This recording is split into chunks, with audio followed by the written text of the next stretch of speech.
for another round of Brandy. Candid conversations over cocktails about all things brand with your hosts, Reilly Newman and Scott Saunders, the brand developers behind Motif Brands. Welcome to another round of Brandy.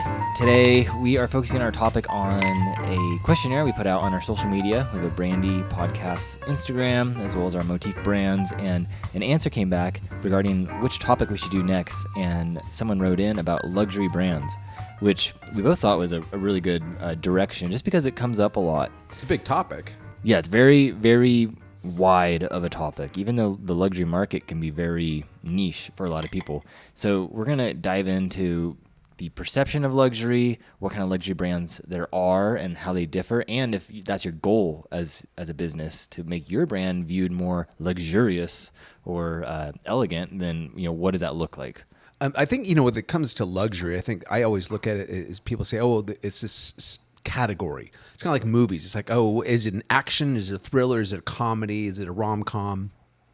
Is this product or service, is it economical or is it luxury? To me, the way it boils down to is it's subjective. Yeah. I categorize for myself purchases that are either needs or wants. Do I need this versus do I want it? And if the car has died and it's going to cost more money to fix it, and we find ourselves having to look at getting a new car, that's a need. Yeah. Versus I'm driving the car, there's nothing wrong with the car, but man, I would really like that one. Well, that's a want. Right. Someone that makes $3 million a year, their idea and where the threshold is of what is considered luxury for them is a lot different than someone that makes $100,000 a year. Right. And that's a good point, because like we've written about before in the book is frame of reference, realizing that each customer, each buyer, each shopper is coming from a different frame of reference. And that's really, when you boil it down to their perspective, is that money alone, people have tons of issues with money. Some people grew up with money, some people didn't. Some people are very scarce minded about it. Some are more abundant, where they'll spend and it's enjoyed and all of that. But it's like that alone, money is already a psychological swampland of emotions, of perceptions. And so really going, okay, for my specific buyer, what does this look like to them? What is luxurious? Because like you said, it's like someone who makes a certain amount, they could be coming from a different frame of reference where, dropping a couple $1,000s on something isn't that much. Or it could be a real, drop in the bucket where they're actually, okay, this is a significant purchase. And that affects everything about the buying cycle for that. Even the view of the value of $1. Yeah. So someone that may reach in and go, hey, I'm going to tip $10 to valet or to the barista or whatever. Guy that's making your sandwich, you're like, I'm feeling generous. I'm going to tip him $10, right? Uh-huh. Their value of the dollar, and the dollar has a set value on the marketplace, right? Yep. But their impression of the dollars, $10 means a lot. Now you got a guy that's got wads of cash in his pocket, and literally he'll walk up and the only bills he has are hundreds, and instead of a $10 bill, he's handing the barista or the guy's making the sandwich $100, because to him, the value of the single dollar is a lot lower. So to him, it's not that the service is worth 100. To him, $100 is, to me, $10. Yeah. I guess what I'm saying is that you can't judge luxury by the price tag. Yeah. Because the price tag, again, I look in at a guy's store and all of a sudden I'm looking at this shirt going, wow. And I look at the price tag and go, $125 for a white tee, right? And then I could go into Target, even Walmart, find a white t-shirt, $6, whatever. Yeah. Right? And so you can't, it's all perspective, because some people clearly $120, no big deal. Yeah. That's on par with everything else in their wardrobe. And exactly, it's like everything else in their wardrobe is like, okay, what part of this luxury lifestyle are they? It's this internal narrative. It's who they are. They can afford it. That's what it is. The money and psychological side of the pricing strategy and the actual money side of it is one thing.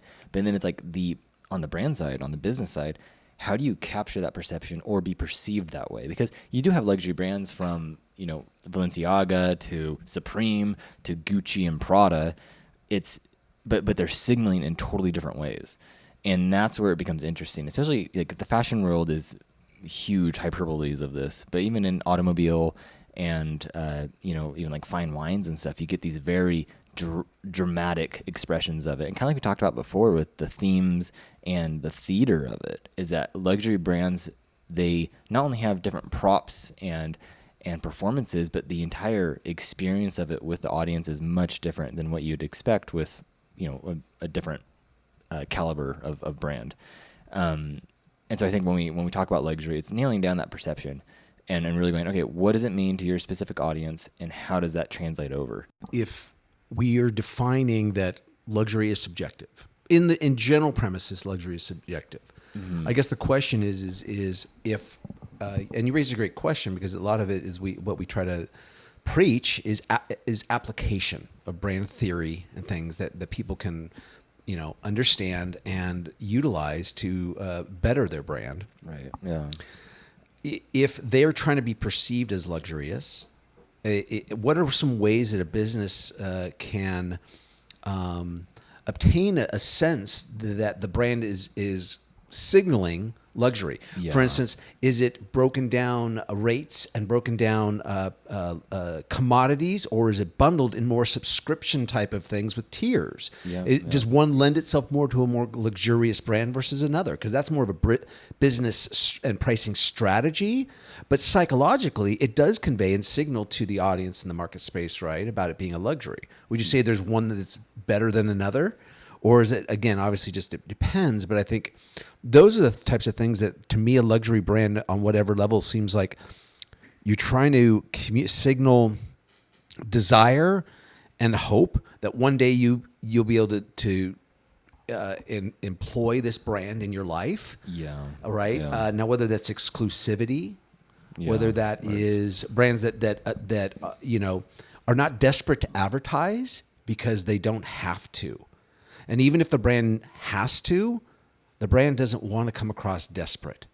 So that right there, I don't know any, to me, the most luxurious brands to me are the ones that are most clandestine. They are the most unnoticed. Yeah. I almost have to somehow track them down rather than me be bombarded with Instagram ads and so all the even high price tag television ads for luxurious brands. I don't see it. Because the brand is trying to convey mystique, mysteriousness, elusiveness, and that there's just some brand signals to me that I feel communicate luxury and aspiring as a consumer to acquire. Yeah, and that's a really good point, because I do feel like within luxury, you do have these different, like you said, signaling, right? It's like the brand's signaling out and going, we're this type of luxury, because there are different types of luxury. You have, gold-plated, flashy luxury, which it could still be high quality, but it's just a different approach where you have different cultures or different personalities who are attracted to this. And then you have understated luxury. You have more of even what's gotten popular in the last, 5 years is like the casual luxury, where it's almost counter signaling. So you wear these brands, you wear these, even like Tesla kind of tapped into this a little, where it's not the nicest car, but you do have wealthier people who are driving them because it's a signal of, I don't care about, driving a super nice McLaren. I'm going to drive a Tesla. And other brands have tapped into this that are much more commodity based, but really it's like when you do think of luxury, there's different signaling patterns from what you see like in the fashion world to even like Apple being a luxury brand, because it is a higher price item because of the quality, because of the overall attention to detail, and these other signals they're sending out. And I think that's where pricing helps to help communicate that. But then you do have these other attributes where, like you said, you're more of like an understated luxury, where you appreciate that more, where you're like, oh yeah, they're not begging for my transaction. They're more of, there's a seduction to it of them drawing you in with this mystery and this kind of like, it's a different approach. Or even like my bag that I love and like the brand I've fallen in love with ever since I got the bag is Mont Blanc. And they just, everything they do is just like, it's so high quality, and they don't do sales. They don't do anything like that. They'll throw in added value, but just the approach of the brand and how they approach even everything from their pens to their bags, it's like everything is so on point and has this really just interesting visual aesthetic to it. And I think that's where they're signaling to me a certain caliber. Yeah, and you brought up a great sector to kind of bounce around for more specific examples, is like the car industry. And I think with like cars, like, and I'm just thinking of like mainstream, like advertising, billboards, ad campaigns, right? On TV, particularly, And I know right then and there, a lot of times you're boxing yourself into, when you get into ads, it's like, oh, per home, what type of home? I mean, it can be very targeted, the types of advertising you get, especially if you're into like streaming platforms like Hulu or somebody or Netflix, where they're now having ads, or Prime. And those ads are streamlined to kind of your buying habit. They know who you are, right? But I think affordable luxury. For instance, I see all the time, I see commercials for some high performance SUVs and all the different Nissan and Toyota and all these other, right? But I never see a Porsche commercial, a Maserati commercial, a Lamborghini commercial. They don't make them. No. If they do, I'm not privy to them, but it brought up the point of when I think of affordable luxury, that a commercial or brand that has spoken to, because I joke around with my friends, is I know you're gonna say Matthew McConaughey in the Lincoln commercial, aren't you? You almost have a bromance with Matthew McConaughey, because you're like, dude, this guy is just oozing mojo and appeal and lifestyle and everything about the driveway he's pulling up into, and just everything about it. The commercial just positions itself to say, you want this. You want this life. You want this look. You want to be him or whoever, right? And so I think there's something where it's kind of like that attaining. It's just an example that popped in my mind of an attaining luxury that maybe one day I could buy a Lincoln, and have that life. And it's sex appeal. They're selling real estate. They're selling me a picture of a home that. Multi-million-dollar home, right? I'm never going to become close to living in. But I just feel like maybe walking out of my house and going out to get into my Lincoln, it might just kind of rub off on me. All right. Yeah. So that's aspirational, Like it is. And that's where luxury brands, they do lean into that, where they want you to make you feel a certain way. They want you to make you feel like you're attaining that lifestyle, that you are that level. And rightfully so. It's like it's comfort, it's luxury, it's the finer things, and everyone wants to experience that, from a fine dinner to at a really nice restaurant to actually having that bag or whatever it could be. And so I think brands lean into that, and they signal that through, like you said, the visual performance of that, like Matthew McConaughey in this certain situation, and the shots of it and everything, where it's like they're presenting it just right. And also in the supply, where they can create that demand and create that scarcity, which like Birkin bags are famous for, where you have like a $20,000 bag for women to flaunt around, and that's become a thing. But what's funny with Birkin bags lately, actually, their Birkin bags somehow got on Walmart's website for sale, because Walmart will source where they sell everything, like on the internet, kind of like Amazon, but Birkin bags were on there. And so you have this super high luxury, like very expensive brand. Like what kind of price point are we talking about? Like $20,000 for a purse. Like I'm gonna need another round right here in this glass after that. And so then, and it was going around on LinkedIn, and so I wrote about it a little bit of like them allowing that Birkin bags wasn't monitoring that they just harmed their brand because of the association. It's like a woman who's forked that over for a $20,000 bag, even if it's like one of their lower priced $10,000 one. It's like they don't want to be associated with Walmart. No, they don't want to see that on Walmart. Is a brand that they do not want in their sphere, their association. And it's the identity, like them going, no, it can't be on there. There's almost like this, almost probably denial to it if I were to tell someone. But and even recently there was an article talking about like they quoted me on a couple of things, but it was about, I forgot what brand it was, but they had a $400 pineapple for sale. So they normally sell pineapples, and then they've been doing these super high-end pineapples. And she was asking about like really indulgence versus excessive buying. Yeah. And so I pretty much brought up of what we're talking about now is like it's all perception. Is that an indulgent purchase is like when you buy a milkshake, that's indulgent, right? Is that even they've done studies where if you tell someone that this is an indulgent milkshake versus this is like a healthy milkshake, the body actually responds differently and will actually have a higher intake of like the calories on the indulgent one and use that as more energy, like right? Neurological expectations. Right. Is that we think, oh man, this thing's like very indulgent. There's a lot of calories, and your body like primes that and gets ready for it. And that's the same thing with like this pineapple, $400 for it, where an indulgent purchase, it's no longer about the fruit. it's no longer about the pineapple. It's about yourself and going, okay, if I'm bringing this to a party, it's an experience for everyone to try it. It's a $400, pineapple, just like when you bring a $1,000 bottle of wine to a party, as one does. It's an experience for everyone to go, oh man, that thing was like, right. There's a story. Well, it's like the placebo effect. It's like if you have a case study and you're sending out to 20 people a pill that's going to give them more energy and more stamina and more mental clarity, and you got one of them in that's a dud, that's nothing but a sugar pill. They don't know it. They're consuming it, and they'll perform just as long because they're already. It's the same type of thing. It's like the lucky charm that go, hey, why don't you take this? You'll do better at your race, and then when they win, it's reinforced.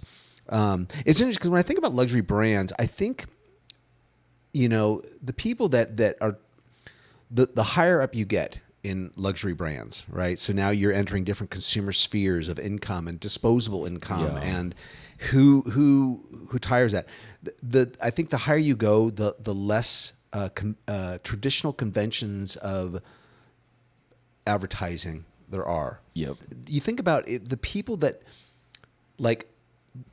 like-minded people hang out with like-minded people. So people that have a very higher threshold of a disposable income hang out with other people that have higher thresholds of disposable income. And so it's almost like word of mouth advertising. Oh yeah. Someone shows up at a dinner party and they've got that watch. The guy's like, oh, that's a beautiful watch. Oh, thank you. Blah, blah, blah, blah, blah. Yeah. Unless that guy's like, oh, there it is. Online, order it, boom, done. Yeah. The watch manufacturer's not having to drop Instagram ads and Facebook ads, and they're not doing television commercials. They're Please not buy our doing watch. They're certainly not doing print ads. They're not going down the traditional conventional methods that people think of when they're marketing their brand. Yeah. And that to me is, I think that fact that they don't and it's almost like they're there, but you find them. Yeah. It's almost like a speakeasy. You don't know it exists, but when you hear about it and someone praises it, oh my gosh, and go to that blue door. Well, gee, I never would have known. And right there, it sets the expectation of exclusivity, of mystery, and almost like the brand's kind of saying, we don't let the consumer choose us. We choose the consumer. So you think about the psychological things at play, where it's like, okay, if someone does have abundant amount of cash, right, or there's so much in debt that it doesn't even matter, because some people shouldn't be buying luxury brands. Everything's leveraged. So don't believe everything you see. Even if someone does have a $30,000 watch, it's like, okay, that guy could be totally upside down with his house or something. But someone who has abundant cash and is wealthy, then they're being signaled to by something that's going, no. We know you can access and you can get private drivers, you can do whatever you want, and you have that capability. But guess what? Here's a hurdle. Like you can't just you can't just buy our product. There's a limit to it. So then it creates this almost like juxtaposition of what they're used to, what they're accustomed to, and I think they like that because it is like just like with anything else, we like a challenge. Humans like that challenge. They like to overcome it, and that's been boiled down into luxury brands. Where then when you do have it, or you have that story of, oh man, I had to jump through all these hoops to finally get this car, or to get this model, or to get this, this watch, or whatever it is. Then the brand becomes part of that story. Where, like you said, it's like a speakeasy of like, it's like when someone goes like, oh, you got to go to this place like in Paris or in Italy. It's down this alley. It's not near all the tourism stuff. You gotta sneak back here, and it's down this alley, and it's owned by this guy who's lived there all of his life, and there's a story to it, and it becomes so much more rich and kind of just more interesting. And I really think that's what they're after, and that's like the crux of it, is that the brand's providing so much more value in that sense, because it's no longer about the monetary value. And that's what's so crazy about luxury brands, is that they're in this totally different like you said, the sphere of what perception is, where it's almost like now it's going backwards. And that's why you get Brad Pitt and actors doing counter signaling where they're wearing sweats and they're wearing whatever New Balance shoes or something like that, where it's almost ironic, where they're wearing these very accessible brands because now they're counter signaling and going backwards, where it's no longer about the monetary value. Now it's about the interesting value, the perceived value of, oh, there's a story to this, or there's so much like depth to it. Yeah. And I think too about like, when I think of like, I think brands that are, and I'm going to bring it low elevation for more, like practical application. I think a lot of small businesses that, regarding their pricing,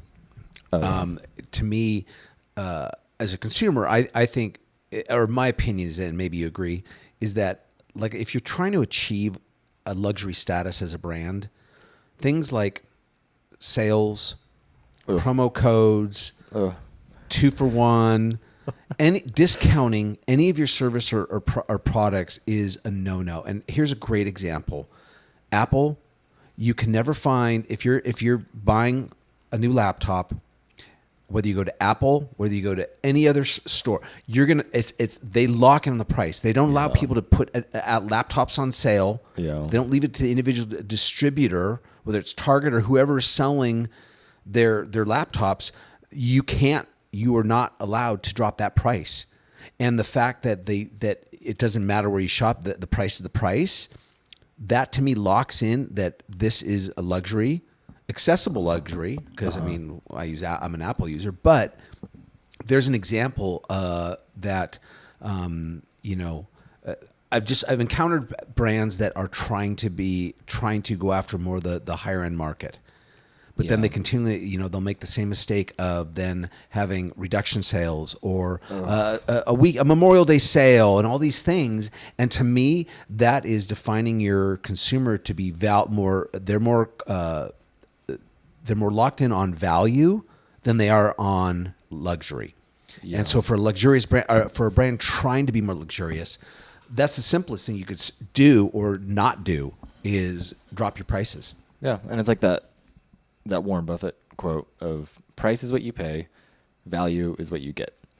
And I think businesses, we got to separate those two kind of aspects of a sale, of business, of going, no, the price can be whatever. The price is separate. Price isn't, okay, it costs us this much to make it, so we need to do that plus, 20% margin or 30% margin on that. It's like, no, that the cost has nothing to do with the price. The price is just what someone's willing to pay. It doesn't matter. Yeah. And that can fluctuate. And that's totally fair. And that's where you get a $120 white t-shirt. Exactly. Is that someone's buying that, and because the brand on the label. Yeah, and that's like, and they want that. They're signaling. It's helping them with either their internal narrative or it's helping them within their peers, and it's a social signaling because it's no longer about the price. It's about the value they're getting out of it, and that value could be much more of going, oh man, when I go and grab drinks with my friends, I'm wearing this, and they see it, and it reinforces my internal narrative, but also how my peers see me. It's now beyond the simple single white T-shirt. It's not about the shirt. It's all it's all the value, like you said. It's all the value that is attached to that single white T-shirt. I don't know why I see single. It's like you're wearing 2 T-shirts at the same time. That white T-shirt, and so I think, but it's not the meaning, like we talked about. It's like the meaning of it, right? Yeah. What does it mean to someone? And that goes way beyond the actual functional value of the single. Now, white is that T-shirt for everybody? No, and that's the thing, is because I will never pay $120 for a white T-shirt. I just will. I don't care what brand it is. I don't care. I will never spend it because I know the reality of what the unit cost to make that white T-shirt was, and to me, it's all markup. And because I'm in brand, I could see inflated pricing due to brand. But to me, that's not important to me. But that doesn't mean that it is not important. It is important to someone else. Yeah. But so therefore, know that when you decide to do this, you can't be a luxury brand that is going to appeal to everyone. No. Because everyone has a different, like we began this whole thing, everyone is subjective. Everyone has their own barometer and what's important to them. And that's reflected in, therefore, products or services that they deem important. And where's the threshold between price and value and quality and luxury and attainability and all those things. What's true for one person is going to be different for another. Yeah. There's this winery I took some friends to, and they enjoy the finer things in life. And there's a bottle of wine that was like the reserve one, right? It was the high end, and I think it was like 200 or a little over that. Not too bad. And then it was interesting though, kind of watching their interaction with it, where the whole process of the pouring was nice. And then when they got the bottle, one of the women who bought it, they were like looking at it, and they were like, oh wow, the glass is so heavy. Like they actually appreciated the heaviness of the bottle, and they took note of the glass, right? Mm-hmm. And even to me, I'm like, that certain person, because someone wouldn't realize that you can't just grab this bottle off the shelf and be, holding it. So someone wouldn't realize that unless they actually bought it. But someone who buys it is the same person who actually appreciates that. So I was like watching this kind of play out. I'm like, they paid, a good price tag for a bottle of wine, and they've appreciated the aspects that make it that, right? The value out of it.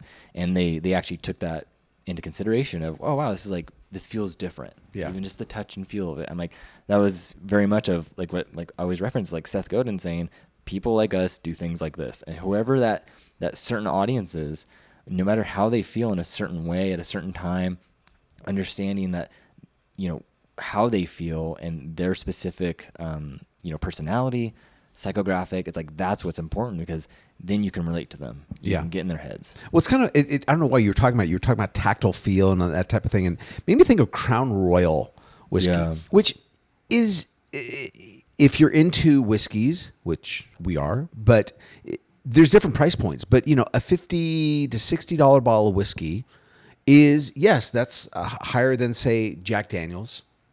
Or some others, Jimmy Beam, but and then you can go up to, 99. You can go up to, and I kid you not, I've seen a price tag for a bourbon for $82,000 in a store in this town. So I know the wide scale, but Royal Crown, what's their brand? What's the association with the brand that everyone has? The bag. It's the bag. The velvet bag. Yeah. And I think about it and I go, I've had their bourbon before, their whiskey before, and it's okay. It's not like, oh my gosh.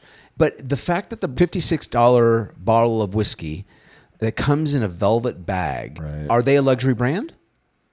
Now, to someone that normally spends $20 for going to the store and getting a bottle of whiskey for $20, that's their normal. Mm-hmm. Spending twice as much for something in a velvet bag, to them, is a luxury brand. Yeah, definitely. Right, but for someone that is more of a whiskey connoisseur, a $200 bottle of whiskey, is going to easily provide that luxury status and easily trump Crown Royal that may see more as a pedestrian luxury brand. So again, it's all just.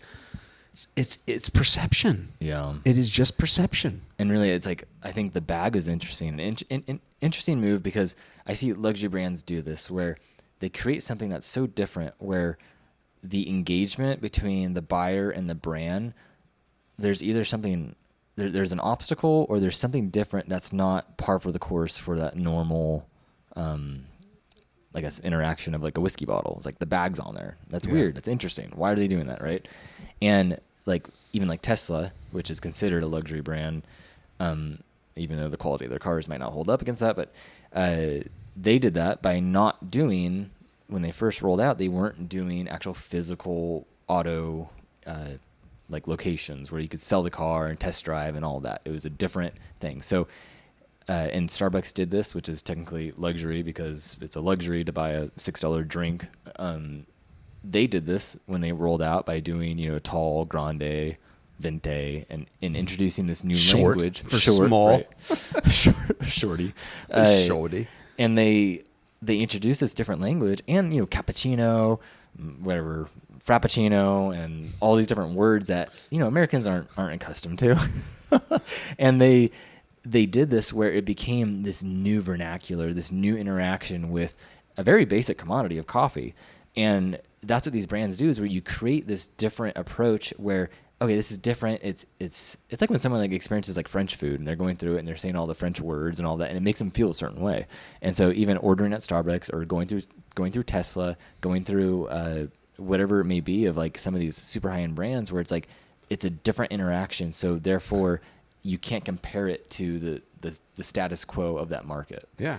And don't call it vente, call it large. Yeah, just call it small, medium, or large. And it's no, that's not. That's not what that's the doing. vernacular that most of the consumers know. They're used to that. All the other coffee shops use that vernacular. Yeah, and that's soft drink, 101, where it's is it a small, medium, or large? And I think that's also where then you get these different interpretations of this, where even that bottle that we bought, that Frank August, where they took a super minimalistic approach, where it was I think $100 bottle, but the minimalistic very thick glass, very interesting curvature, really heavy top on it. And you compare that to even like the Crown Royale, it's like two totally different brands where one's signaling velvety bag, gold rope on it or whatever it is. And the one is like highly minimalistic, where it's almost like it caught my attention because it was like, I have no idea what this is. But the bottle is sexy, the appearance, the overall seduction of it, where I'm like, okay, I have to get this because it's so minimal. And it's like that we were saying earlier of the understated luxury. It's a totally different approach, but they're both communicating the same thing. Yeah, I think, again, when it comes to luxury, it's something to aspire to when people are talking about luxurious brands.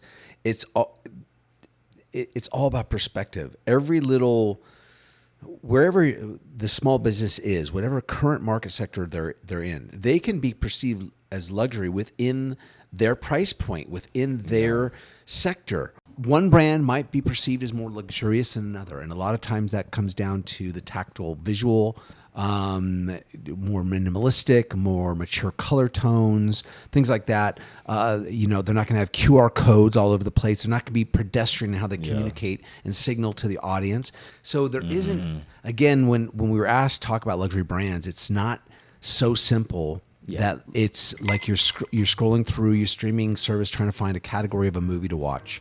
There isn't luxury and economical. There are those settings, but they get down to subjective perception, to the individual market, and in between one brand A and brand B. One of them is going to appear or be perceived as more luxurious than the other brand. Right. And like we always say, it's like thinking empathetically about your audience, going, where are they coming from? What's their frame of reference? And what's their perspective on what luxury is, and who you're communicating to. And again, that's focusing on the relationship, what's going to make them feel luxurious, what's going to make them feel comfortable, and make them feel special at the end of the day. I think that's enough for this episode of Brandy. Yep. Thank you for joining us. Thanks for listening in. And until next time. Cheers.